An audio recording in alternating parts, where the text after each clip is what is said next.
Okay, it's a little bit after 1. I'm going to go ahead and get started so we can respect everybody's time with this particular session. So let me kind of go ahead and do a little bit of a intro, if you don't mind. Of course, my name is Mike Wright. You've seen my face before if you've joined some of these webinars, and I've met with many of you on this list. So I am Senior Product Engineer with Issuetrak. I've been with the company for a long time, as you can see from my bio here. I've been here for a few years, predate the software, been around doing these sessions for a long time. So it's something that we've been hoping that would be taking off, where we can take some of the knowledge that we have and give it to you. As you notice, with Patrick is down there with me. Patrick is, he's not really a senior technical support analyst anymore. He's now moved over to the professional services team and has joined me now in the professional services team. He again is one of the longest serving members of Issuetrak. He's been with us for a number of years. I had the pleasure of hiring him many years back when I was a support manager. So he has a long experience with Issuetrak on how to use it and brings his knowledge and perspective to the team. So we're looking forward to having more and more sessions with him in the future. So let's kind of go back a little bit and say, okay, what are we doing today?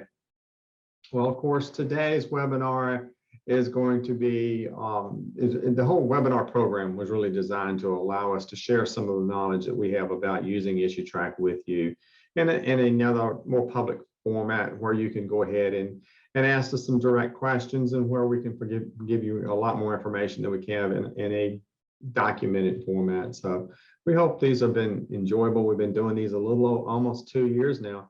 So we want to go ahead and continue this. And of course, if you have topics when you get to our surveys, please provide us with information on some of the topics that you would like for us to go over. Take deep dives, go into a particular discussion about a particular feature, something like that. A little like what we're doing today. We're kind of taking a little bit of a slice of Issuetrak in this session today and looking at it in a little bit deeper terms. So what is today's session going to be? Well, we're going to try to make this one anywhere from about an hour to an hour and 15, 20 minutes. We're really going to break this into 2 main sessions. The main presentation that Patrick's going to be is really on the automation tools that everybody recognizes, mostly the business rules, and a couple of other tools that we have. He's going to look at that, particularly looking at setting up a particular process and how he does that. And then I'm going to come in behind that and kind of what we call the deep dive. The deep dive is really just where I'm going to be talking about some additional tools that we have in Issuetrak that can provide automation that we may not really think about. So we're going to look at a broad selection of different tools with that. And then we're going to wrap up with our question and answer session at the end. The big thing about that is it gives you your idea to really talk about anything you want. You can ask us a question, and hopefully Patrick and I can respond to it. Now, during the sessions today, got a little bit of a, again, housekeeping. I want you to use the question and answers. The question and answers are recorded, so if it's something that you asked and we don't get time to respond to, then we'll be able to pull a report down from that and be able to get back in touch with you. Patrick is going to attempt to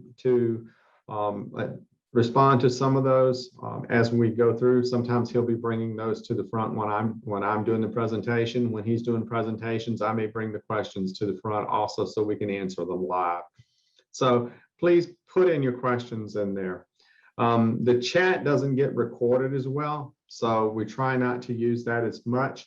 But however, if you feel like you need to do that, go ahead and please do so. Sarah's going to be monitoring the chat for us today. She loves to be able to put some information in there. So if you want to join us on chat and chat with Sarah, Sarah's our marketing specialist. She has a wide knowledge of the operations of Issuetrak and can also give you some information if you need to. So engage us in any way that you need to, and we'll be happy to help you out. Last thing is, this session is going to be a little bit different if you've attended some of these in the past. We're going to ask you to actually work a little bit today. One of the last things we wanted to do is ask some of you to at least send in an email to submit an issue into our IT training account, IT training mailbox. This is ittraining@myissuetrak.com. If you send an email to that mailbox, it is going to create an issue, and it is going to go ahead and create a user in the site that we're going to be using for this demo. So you're going to see some things go on live during this, and some of the automation tools starts taking over and start doing work with some of the issues that you submit. So if you want to participate, go ahead and do that. We will be going in and removing all user information. So if you create a user, which we are, your user information and all will be stripped. The whole site's going to be taken down pretty soon. We're not going to keep this as a persistent site, so it's going to be scrapped. But some of the things that we're going to show you is how the incoming email module creates a user account. How that sending that email can create an issue using a quick pick. Updating notes with global issues. So I'm going to go through the process of creating a global issue and adding additional issues to that global. How to auto close using the business rules. So it's going to be kind of showing you how multiple features and multiple automation tools can be used in a short amount of time, because really we're going to be doing all of this during the time frame of this particular webinar. So we'll be opening issues and closing issues automated through Issuetrak during the hour that we're going to be spending together or so. So I don't see any reason for us to pause up unless y'all have any questions you would like to open up with. If you do, let us know. If not, I'm going to turn it over to Patrick and let Patrick go ahead and start talking about some of the business rules that he wants to discuss with you today. Patrick, it's all yours. All right, thank you, Mike, and welcome to everyone that's attending.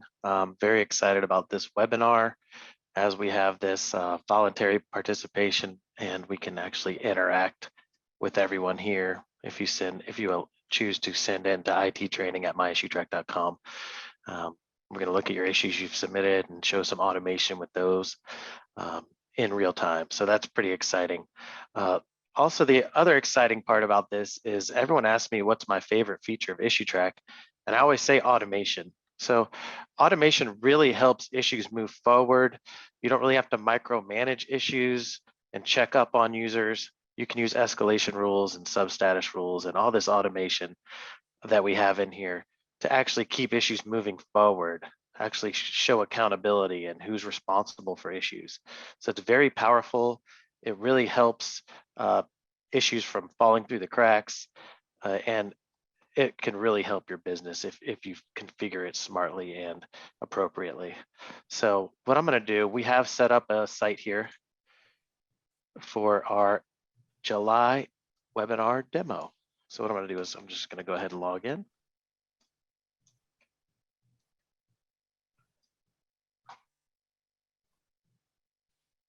And we can see actually someone has created an issue in here in the issue hub. So that's awesome. So the process today that we're going to use is using these business rules. So I actually helped create a Help Center article for this process that we use in our Issuetrak support site. As Mike mentioned, I was in support for 15 years here, so I was in the trenches in Issuetrak, helping our clients resolve their issues. A lot of times we would, reply to a client, we would hear nothing back.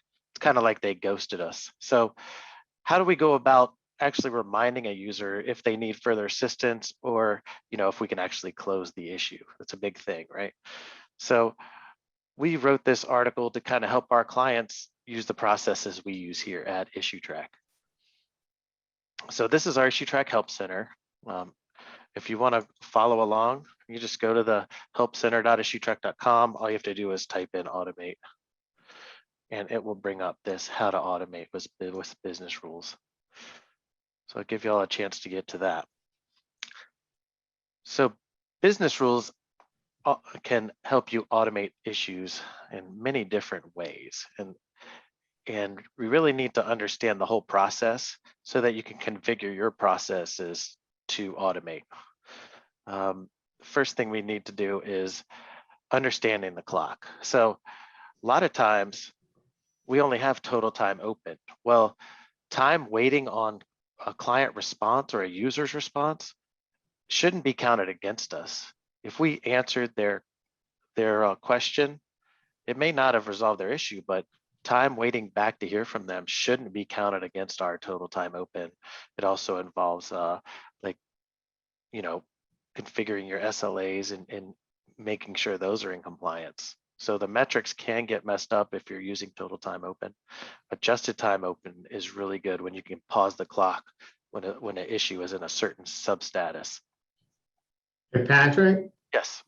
Scott is asking us to have a little bit more expansion of that screen so he can see better. So when you, especially when you get back into the site, make sure that you can make that a little bit bigger for him, please.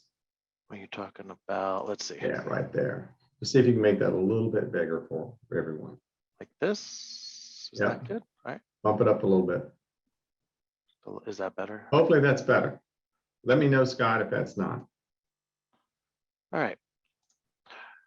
So as you can see in these helps and articles, we have little pop-ups.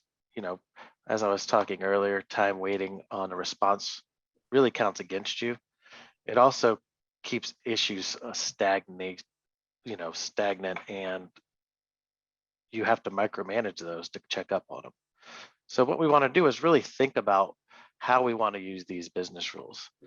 So issue responsibility and accountability is a big thing. So who is responsible for the action pending? So we need to easily see by just glancing who is actually responsible for the next action on this issue. How long do you want to wait for a response? So usually 2-3 days is a little too long. We need to keep those issues moving forward. So also our substatuses. Substatuses are huge because at a glance, you can see the status of the issue and where it is in its life cycle. Substatuses are used to control a lot of this automation. So a good naming convention on substatus is really important so that everyone understands where this issue is, if it needs attention, if you're waiting on someone, can it be closed? All of that comes into play. A lot of times we will make a flow chart of your process. So I've sat with many customers and kind of got their processes down and configured them into Issuetrak. So you can see some of our substatuses here. So when you create your substatuses, like I said, a good naming convention is needed. So what I'm going to do is go into our product, and we are going to look at the substatuses we have in here. So these are pretty well-defined substatuses. You know, we have it as assigned, in process, on hold, you know, and then this customer response received 1, 2, 3. This is the process that we go through. So we don't want to just close the issue after 2 days. We want to make sure that the client got the best support they could. So what happens is an issue comes in and it gets assigned. We'll work the issue and then we'll put it in a customer response received or pending customer response 1 after we have our answer. Well, what happens after that? So we have created escalation rules off these substatuses. So let me show you those. So once the substatus is in pending customer response 1, what we do here at support is we wait 2 days. For the purpose of this demonstration, we don't have 2 days to wait. So after 5 minutes, we're going to escalate it. So the 3 parts of the escalation rules is the interval, the conditions, and what actions we want to take. So here is the interval, 5 minutes after last activity. No activity has been performed. And these conditions are met. What actions do we want to take? So it's just as simple as setting that pending customer response 1 substatus. What we do then is we add a note to the issue automatically. So this is the automation you'll see. We're just checking up with you on the status of this issue. And it's set to pending customer response 2. Well, in our process, pending customer response 2 requires an action from the agent assigned the issue. So what they're going to do on the issue hub is we can look at these open issues. We can also sort by substatus. So you can see we do have a pending customer response too. Even better though with the issue hub is I've created custom tabs here for customer response received, pending customer response to. So we know this issue needs attention. A lot of times we'll wait a day or two because we don't want to call them back right after they just received a reminder. So we'll look at the last activity. This is a day or two old. We'll go in here and we'll add a note. A lot of times we give them a call. So we'll call and say, you know, I left you a voicemail. Oh, I can't even spell my name right.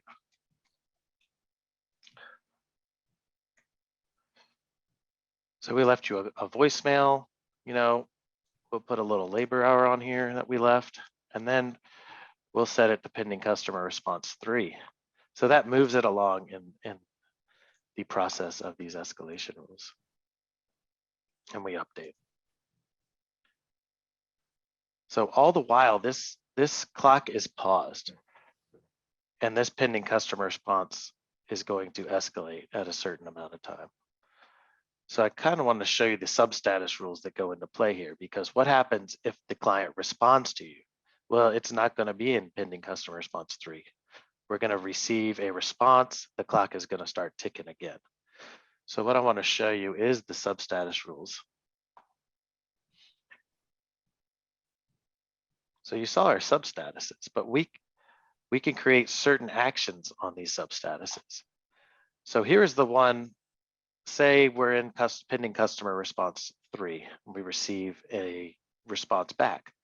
Well, a note added by anyone in the submitter's organization when the substatus equals any value is going to set it to customer response received. So I kind of want to show you some options on these substatus rules. These are very powerful. So anytime a note is added, these are all the issue events that we can automate.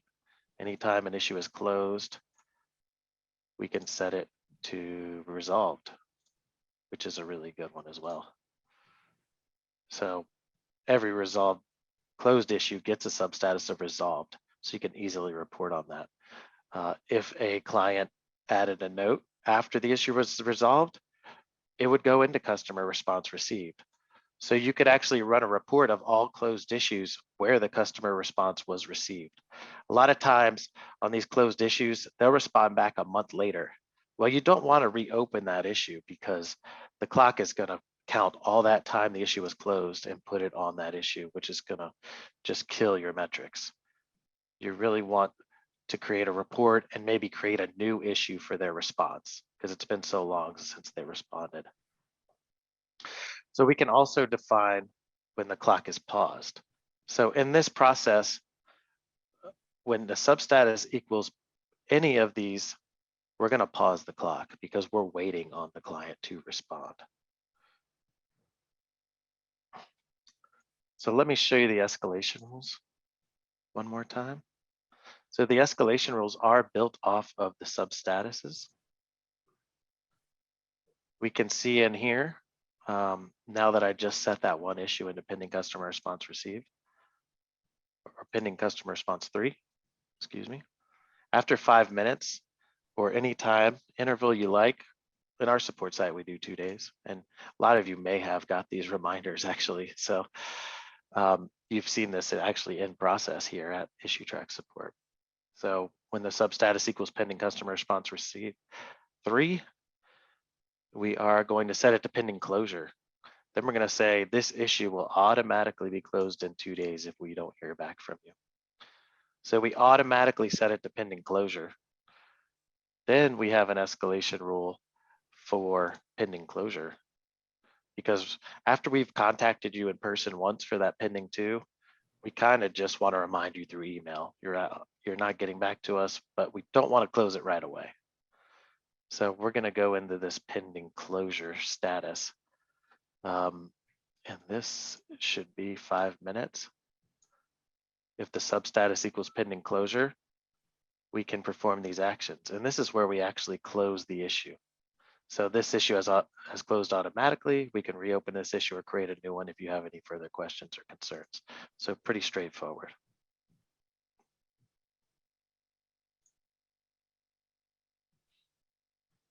So that is a lot of the automation process. I want to go back to the Help Center article and just kind of show you the process, how the process is laid out. So these substatuses, this is really when you're analyzing your process. You kind of want to analyze the process and think about your substatuses first. What substatuses do I want? What are each substatus going to mean in the life cycle of the issue? Do we want to pause the clock on that substatus? What actions do we want to take when an issue is in that substatus? Who is responsible for that issue when in these certain substatuses? So is the agent responsible or is the end user responsible that submitted the issue? So then we talked about the substatus rules. And these are the ones that I showed you about a note added by anyone in the submitter's organization. So maybe you know, someone from your organization responds and it's not actually you that submitted the issue. Anyone can log into Issuetrak and respond to that organization's issues. We will actually want to start the clock again. So then we have the escalation rules as I laid out here. And this is all in one good location on the Help Center so that you can reference this later if you want to build this process. So another automation under the business rules is auto assignments. So auto assignments are applied on submission of issues. So when we add an auto assignment, I kind of want to show you all the options. So when an issue comes in, we can have one or all of this criteria. So if it's from a certain organization or if it's a certain issue type, we can actually assign it to any agent we like.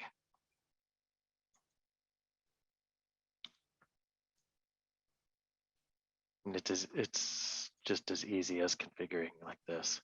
But you have to remember that auto assignments are only on submission of issues. If you change the issue type after submission, the auto assignments are not going to come into play. Also, we have one in here. So we have round robin assignments, which is fairly new to Issuetrak. So what we can do is create a round robin group, and anyone in that round robin group, if you're oh, that's all right. Anyone in this round robin group. So let me show you the members. We've got Mike and Patrick in here. So say, you know, you wanted to use round robin to distribute your issues and kind of keep them even between the agents, you can use it here. And so in the group, we have a flag, whether or not we round robin the assignments. If we didn't have this check, it would be assigned to the group. But if we have this checked, if you assigned a round robin group, it's actually going to assign to either Mike or me first. I think it goes by alphabetical order, so Mike would probably get the first one. What we can do with that escalation rule and how we use it here in support is we have this round robin escalation. So say we have an agent that's going to be on vacation for a week, right? And they have a queue of 10 issues.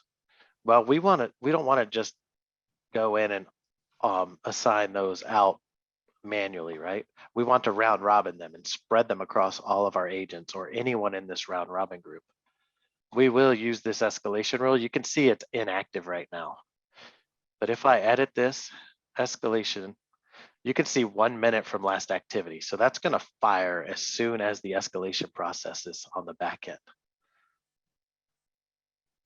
And so anything currently assigned to admin. So say the admin's going on vacation and Mike and Patrick are still left. We want to round robin all of their issues assigned to admin to Mike and Patrick. What we would do is come in here. We already have this configured. We would just set it to active and update. the escalation rule would run. It would assign all of the admin issues out to Mike and Patrick. And you can even leave that active just in case someone assigns to admin while they're gone. So you can keep this active while they're gone. Once admin returns, we can go in here, get inactivate, and we can update.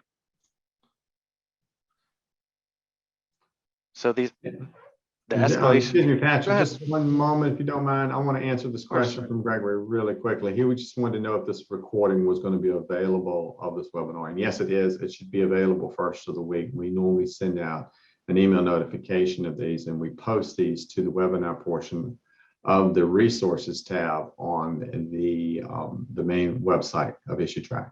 So just wanted to respond to that while we wait time. I'm sorry to interrupt you, sir. Hey, no problem. Also, all the webinars we've ever created are actually on the issuetrak.com website for you to reference. So there's a ton of them out there. So I'm almost done with my presentation. So the big thing I want to get is the substatuses and how powerful those are and how we use them, how we report on them. So the life cycle of these issues, and the issue hub, I've created custom tabs because when customer response received, this is very important to get to these issues right away. If the customer has responded to us, we want to work these issues first. So I've created a custom tab in issue hub with just this substatus and who's assigned to. So a manager can easily come in here and see who it's assigned to and that it is customer response received. If the last activity is too long, they need to take action on this user and remind them. So that's very powerful. Also, these customer response twos, obviously we don't have any right now, but these are actually the issues that need worked first. You can go by the open issues and sort by the substatus. You can also filter on the fly. So if I wanted to see just pending customer response threes, you can go in here real quick, sort on the fly. So this is very powerful. You can also sort by multiple columns, group by multiple columns. So this issue hub is super powerful. One more place that can change the substatus is in a task workflow. And I know Mike is going to go over task workflows and automation. So he's going to show you how tasks can actually change substatuses. So when a task is completed, the issue substatus can be changed and the life cycle can keep moving forward, or you can easily see where it is in that life cycle.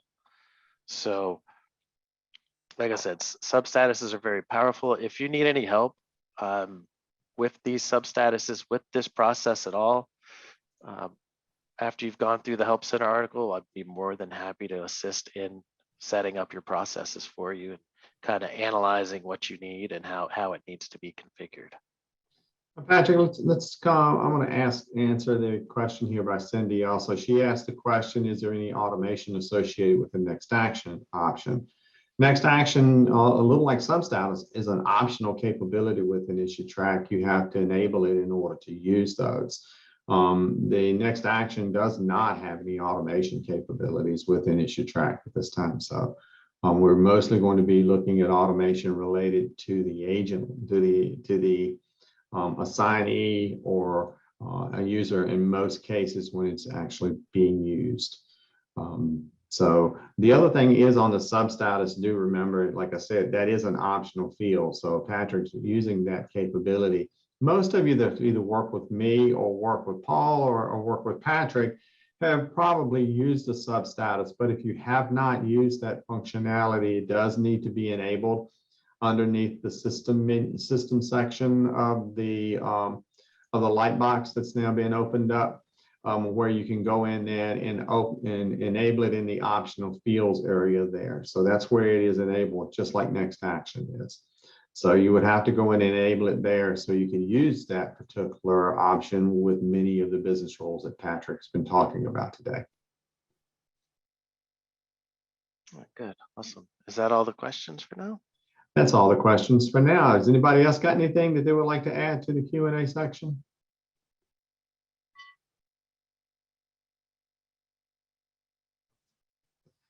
Okay, if not, then we're going to take a little short break. It's about 1:30 right now. I'm going to put a timer up, and then we'll start in about 10 minutes to give everybody a little bit of a chance to get something to drink, and we'll start back.